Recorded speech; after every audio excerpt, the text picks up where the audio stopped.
At 4.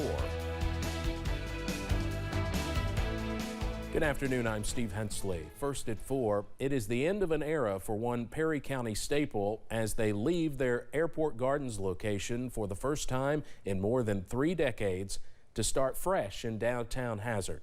WYMT's Dakota Makris explains why.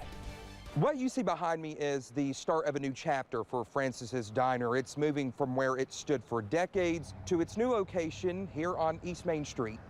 Thousands of customers have passed through the doors of Francis's original location through the years. While the decision to move may have surprised some, owner Frances Napier tells me one reason she made the choice was so she could walk to work if she needed to. She says the new location is smaller, but she does not expect that to impact how many customers she sees. Appreciate all my customers and my help, and they've been great. I don't have a bad customer. Downtown coordinator Bailey Richards tells me this is a win for downtown Hazard and helps the city reach its goal of bringing more people downtown. In Hazard, Dakota Makris, WYMT Mountain News. The diner is having a moving sale. Tonight at 6, we'll tell you when they hope to open in the new location.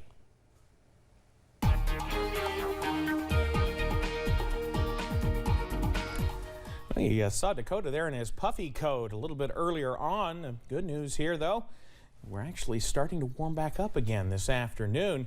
We look outside at the moment, and you see sunshine. London Corbin Airport right now. Few high clouds, though, and even some fair weather cumulus clouds puffing up this afternoon into the low 60s right now. Downtown Whitesburg, the sun is out, though filtered, and we're sitting right around 60 degrees. You see where the clouds and the showers have been throughout the day. Many of us remain in the lower 60s and even a few middle and upper 50s out there. You look to see where the sunshine has been most prevalent today. Louisville and Lexington pushing 70. The rest of us, though, still dealing with the potential for a few of those showers. Light showers have been trying to work their way through the region today. Really the most concentrated area of what could charitably be called steadier rain is in eastern portions of Buchanan County, east of Grundy at this point. Most of us are starting to dry out for right now, but we're not quite completely done with the chance for a few showers just yet. We back on out and you'll see what's going on. The low pressure continues to spin to our south. It's over portions of Alabama and Georgia, sparking off a few thunderstorms, and we've got a little bit to go before we're completely done with this particular system. So 47 for tonight as showers slowly come to an end. But we're not done with the showers just yet this week. I'll have the latest on that coming up in just a few minutes. Steve? All right, Evan, thank you. Well, just as Americans are taking off their masks, another COVID variant is spreading, causing cases to climb around the world. CBS's Riley Carlson reports from London. Self-isolation, mass testing, and lockdowns. China is facing its worst outbreak since Wuhan 2 years ago, with more than 10,000 COVID cases reported this month. And it comes just as many countries are ditching restrictions. We're ready to welcome the world back. And now dealing with a new subvariant of the virus, BA2 is 30% more transmissible than Omicron, but it doesn't seem to be more severe. It could be why nearly half of European countries have seen cases rise. Almost 3 weeks after the UK dropped its last COVID rules, cases have spiked more than 50%, and hospitalizations are up too. Hospital workers in Ukraine find themselves on two front lines, fighting the virus in intensive care units as the war rages outside. With refugees flooding out in cramped spaces, concern about outbreaks is growing. Fewer than 35% of Ukrainians are fully vaccinated. I don't want to say it's not as serious anymore. It's has been overpowered by war situation. At the borders, there's no COVID testing. The virus has taken a back seat to survival. Riley Carlson, CBS News, London. The BA2 variant now makes up nearly a quarter of new infections among Americans, but daily cases and hospitalizations here in the U.S. continue to drop. While cases are still going down here, the World Health Organization says global cases went up 8% since the middle of January. More than 11 million new cases were confirmed over 6 WHO regions, including The Western Pacific, Africa, and Europe. The Republic of Korea had the biggest boost in new cases, followed by Vietnam and Germany. As of March 13th, more than 455 million cases were reported across the globe, with more than 6 million related deaths. Despite those numbers, the CDC says getting on a cruise ship is less risky than it was earlier this year. Taking a trip on a big boat is now classified as a level 2 destination with moderate levels of COVID-19. The scale is based on 1 to 4, with 4 being the greatest potential threat. In mid-February, the risk level was at a 3. Despite the drop in a potential health threat, the CDC says cruise passengers should still be fully vaccinated and take other steps, including wearing masks indoors and in crowded areas. The Federal Reserve raised interest rates when it met today after a long stretch of keeping them low to support job growth and the economy. The Fed's quarter-point hike in its key rate marks the start of its effort to curb the high inflation that has followed the recovery from the recession. The Fed has kept rates at 0 since the pandemic started. That's helped the economy by helping businesses and consumers borrow and spend money. That ability to spend has boosted demand for big-ticket items, but now supply is struggling to keep up. Add to that the climbing energy costs, and new numbers show a 7.9% increase in the Consumer Price Index year over year.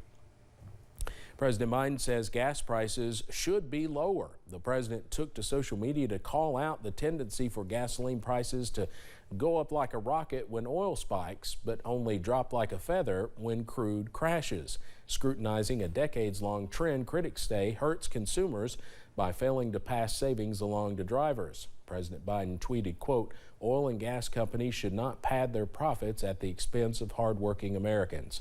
Prices at the gas pump are now going down a penny or two at a time, despite Brent oil collapsing by 28% from peak levels earlier this month. Jet fuel prices are sky high too, but some airlines say your flight cost has less to do with fuel and more to do with demand. Delta and American say the demand they're seeing right now is unprecedented. Both airlines had record days for passenger bookings last week. It's a big boost for the airline industry, which lost tens of billions of dollars as demand for air travel plunged during the pandemic. Prices are not back to where they were pre-pandemic at this point, but demand could get the industry back to profitability for the first time since 2019. Let's head over to Wall Street now on this Wednesday. The Dow closes up today more than 518 points. We'll have more financial news in our next half hour. Sports betting is one step closer to becoming legal in Kentucky. This morning, the House Licensing Committee passed House Bill 606, better known as the Sports Betting Bill, a bipartisan effort that passed unanimously. Despite this, not everyone is on board with the potential change.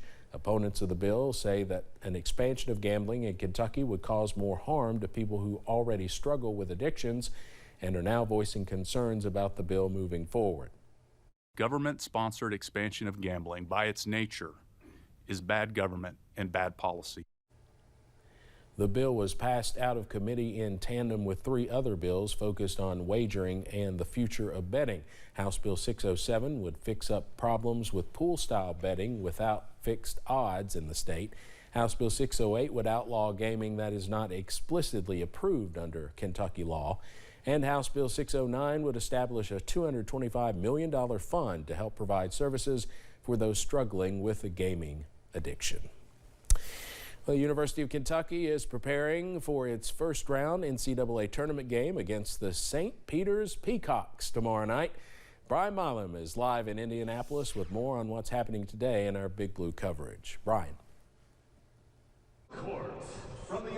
Hello, Steve. It's good to see you again, and welcome to Indianapolis and the Gainbridge Fieldhouse as Kentucky begins its march to the Final Four as they play in Indianapolis for the 5th time, but the first time since beating Northern Kentucky and Wichita State back in 2017. Now, Kentucky is the 2 seed in the East region and plays the St. Peter's Peacocks for the first time ever tomorrow night. Now, today is the shoot-around day, so it's a pretty loose atmosphere for all of the teams involved. But after coming off that loss to Tennessee in the SEC semifinals, it is a time to get focused again and play to win and avoid that dreaded March upset. Obviously, it's like, getting past the first game, because Coach Cal says the first game is going to be the hardest.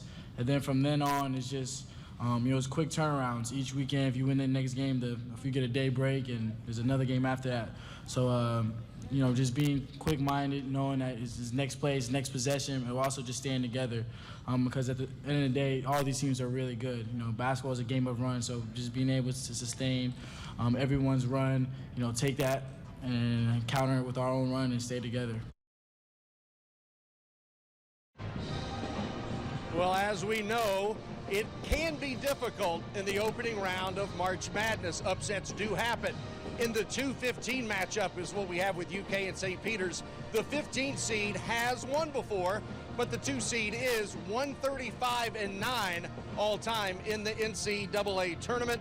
And Kentucky a heavy favorite. So if they were to lose, which is not expected, it obviously would be a massive, massive upset.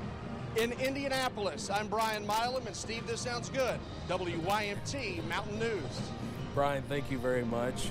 Good odds for UK, definitely. We'll talk to you again tonight at 6. Well, the game against the St. Peter's Peacocks tips off at 7:10 tomorrow. You can see it right here on WYMT. We also want to remind you about our Hoops Hysteria contest on WYMT.com and your chance to play our NCAA men's tournament bracket game. You can also compete against some of the WYMT staff and win a 55-inch smart TV, a PlayStation 5, and 2 recliners. Well, $1 million prize will be awarded nationally if someone correctly picks all 63 games. You have until 15 minutes before the first game tomorrow to sign up, so time is running out. Coming up on First at 4, the biannual ritual of changing our clocks could become a thing of the past.